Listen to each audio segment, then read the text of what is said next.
I was an advisor, I turned into a bad advisor. So I only give bad advice now, especially when it comes to ICO. And I really appreciate George for organizing this event and bringing me in, because I know that my views on the industry are radically different and opposite sometimes than what you just heard. For instance, when you're saying about the speed of the blockchain, blockchain was launched together with iPhone when iPhone didn't exist. So smartphones and blockchain have the same age. But the smartphones, there are 4 billion smartphones in the world, 0 project in blockchain that you can use. And also, I don't take that comparison with e-commerce, because it's true, they launched it in 1995. My first purchase online was 2001, 6 years later. So it was already, but blockchain, 10 years later, the only transaction I make are cryptocurrency. Never used one token in my life. 19 projects I participated, never used one token in my life. So that's the huge difference. There is not actual use. When you advocate for community use and so on, it's not happening, it's never happened. In 10 years, in 10 years of our technology, 10 years of our technology, it didn't take one single user. It's crazy. A lot of people talk, nobody uses it. So, thank you. It's very nice to start with a round of applause if you want to. And today I'm particularly happy because I went to cut my hair, I walked out, met my friend, he told me, you look like Ryan Gosling. I said, wow! I look like Ryan Gosling the way ICO look like an STO. There is a similarity, it's not exactly the same. If you look at it carefully, then they look the same, right? Disclaimer, I'm not a lawyer. And the emphasis is on the word not a lawyer. I'm not a lawyer, and I'm not a financial advisor, and the emphasis is on not.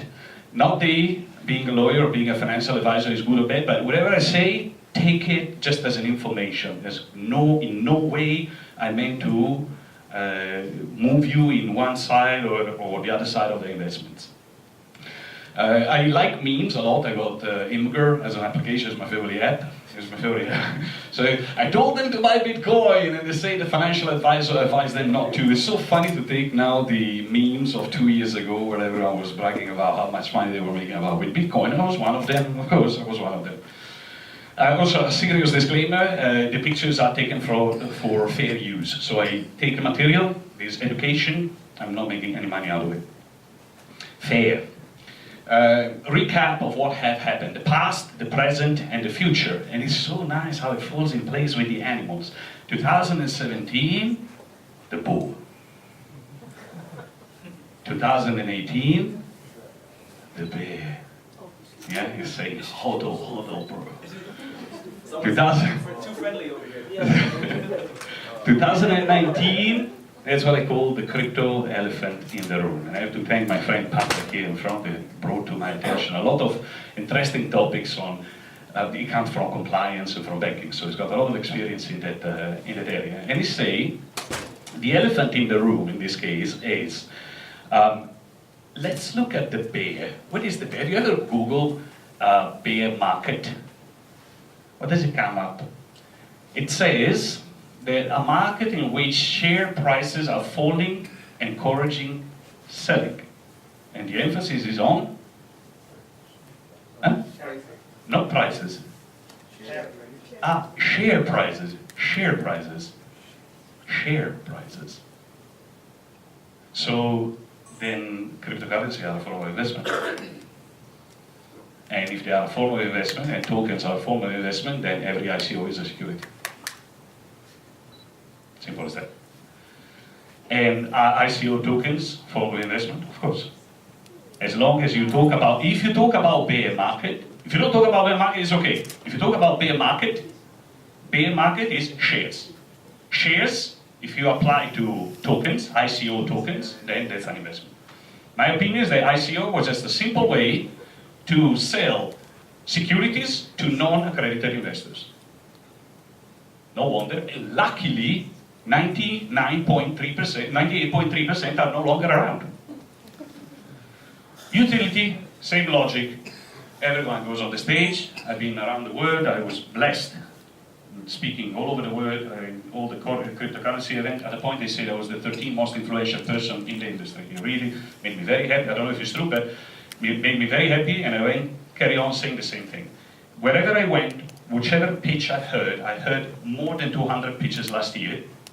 I never saw the real utility of the ICO. So put your hand up if you have seen one of my presentations before, you have done this before. Put your hand up if you have purchased tokens from any ICO. Please, don't be shy. Good. Keep your hand up. Keep your hand up if you have used the tokens. Not for trading. I know the hands go down. Nobody. 0 users in blockchain. 0 users in blockchain. It's crazy. Right? What point are you trying to make? What points are you trying to make? I told you I'm a bad advisor, right? I'm a bad advisor. I'm a demotivator. Everyone come in to motivate you, I come in to demotivate you. We all know, really, yeah? To demotivate you together because everyone wanted a Lamborghini. And everyone believed it. So, where are we going? STOs, because I'm involved in STOs, so somehow, where are you headed? I'm headed to STOs. Somehow. I want to make a point on how I classify STOs. Might be right, might be wrong. I wrote something on LinkedIn yesterday, went crazy. Let's see. I call them 3 different, no, it takes the same 3 animals. The bull STO, the bear STO, and the elephant STO. The bull STO is the one that connects tokens to shares. And the bull here stands for something else. A longer word. Tokens equal fund, I call it the bear. Tokens equal assets, I call it the elephant. Yeah, as you can see, it's not from Investopedia, it's from my own creativity. So if is tokens equal to share, to me it's equal to an ICO. I don't want to touch this type of projects. Because now on the way here, someone wrote me, WhatsApp message, I'm doing an STO, tokenizing the shares, please don't talk to me. Many others do, it's okay, perfectly fine. So then if you ask why, is another story. But if I tell you, if someone tokenized the shares of a company with valuation 0, to me 0 times 0 equals 0. 0 times 1 million is still 0. Someone commented on my LinkedIn and they quoted this project. I don't know them, I haven't read this project, I just go to the website, I see that the team is phenomenal. It's all people that is more successful than me, more educated than me, probably more have been more in the industry longer than me. But I see this one, and to me it's quite interesting. Over here it says security token, and over here it says participate in the ICO. I don't know. The other day they contacted me, same guy that contacted me 1 year ago. They say, remember the ICO that we were talking about? We are doing an STO now. Great. Go to the website, they have a bar. Soft cap 30 million, hard cap 600 million. Wow, the bar was approximately at 50 million. I wrote him back quickly, I say, how did you manage to attract so much in STO? Say, no, that's a problem with the website, the bar goes too far. Go there, 2 days later, the bar is at 0.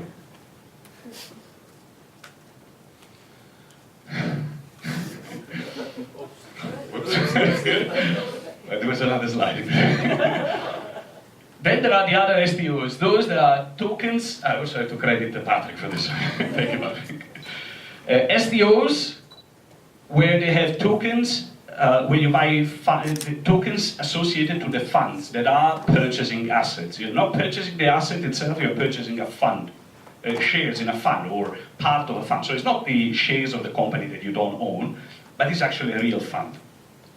There are cases where it's interesting and cases where it's not interesting. But it's nothing new. The rates are around since 1960. When you want to purchase property, it's pretty much the same logic. Nothing new. You don't need blockchain, you don't need tokens. It's already available for the past 60 years.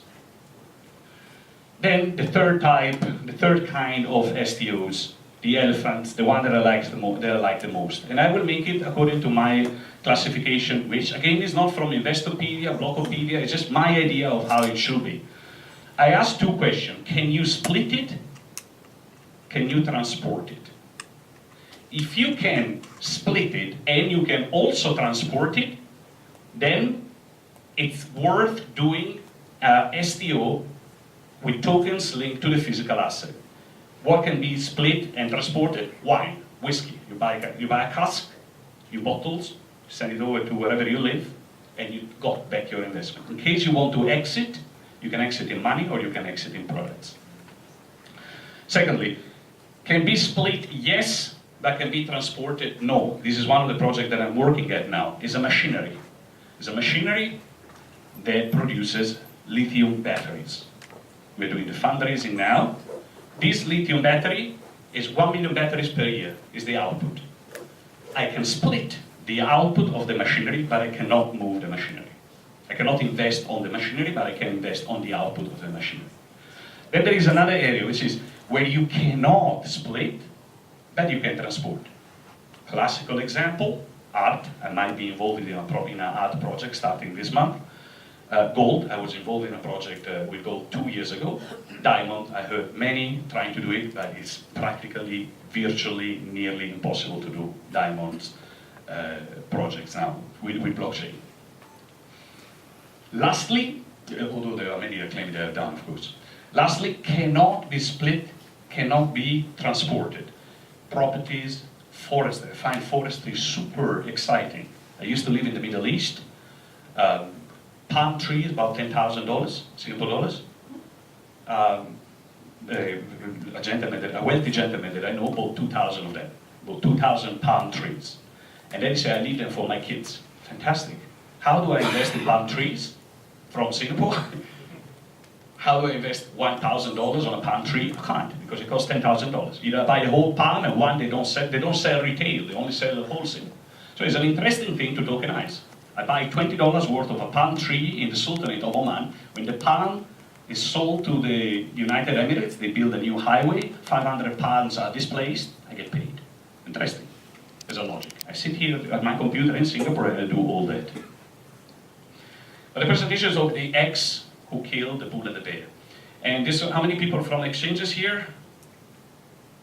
How many people from exchanges? Yeah, I would have imagined the full room.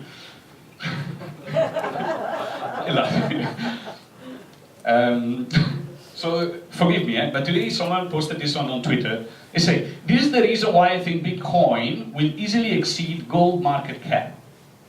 Mathematical scarcity beats perceived scarcity.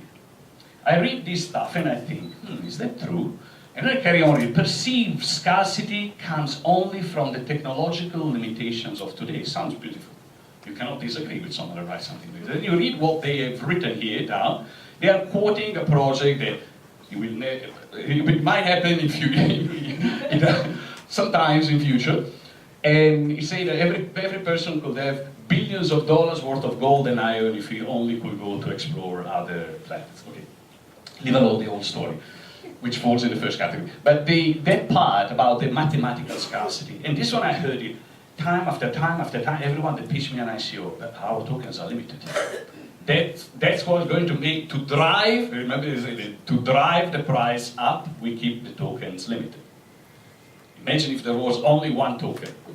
How high would be the price? No, it will never be that way. Why? Perceived is the key word here. If you type priceless painting on Google, it comes up with Nuit Étoilée by Vincent van Gogh. And if you type cheap painting, it comes up with something else. Guess what? There is only one of this, and there is only one of that. This one is 40 bucks. This one, no price. Isn't the same scarcity? Mathematical scarcity. So that's why, how can you believe that mathematical scarcity works more than perceived scarcity? Perceived scarcity defines everything. Want to see something else? You type Bitcoin on Google, and then you type shitcoin on Google. How many coins are worth now 0.000000000? Perception, right? It's all perception, got nothing to do with mathematics. Even if one coin launched only one coin, it's still worth less than Bitcoin. How does it happen? The X. Here is the X. It's the X, the exchange, that can exchange Bitcoin for shitcoin and shitcoin for Bitcoin, and vice versa. So the supply is unlimited. The rules. This is the last part of the slide.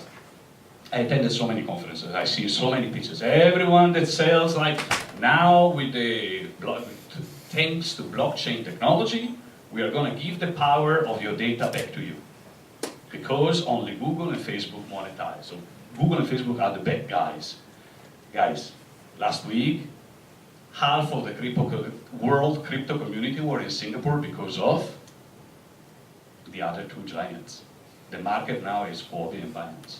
And all the others, they send you 20 emails a day asking you to list on their exchange. But the market is already finished. These two guys are Google and Facebook, and they own the market. Guess what? It's got nothing to do with distribution, distributed ledger technology. It's got nothing to do with decentralized. It's purely a centralized system that works according to the normal rules of economy and finance. That's why, out of the project I'm working at now, I'm interested in STO to explore, but I'm doing a lot of traditional fundraising on projects that are really, really interesting. They are really doing a lot, making a lot of money. And they have a lot of real users. One project just onboarded 600,000 users last week. Good, real users. They are really using the platform. So, is a exchangeless world still possible, or we are too in the blockchain and crypto community? Are we too dependent onto exchanges to be able to do anything else? Now that they're launching also the exchange coin offering, exchange coin, when they come to you and they say, don't do the fundraising, we do it for you. Everything is in the hands of the exchanges. So if you want to carry on the conversation on LinkedIn, hashtag #changeless and hashtag #VoxSG. And you can find my name, is very simple, it's Stefano Virgilli. And if you want to carry on the conversation later during the event, I'll be happy to do so. Thank you for your attention.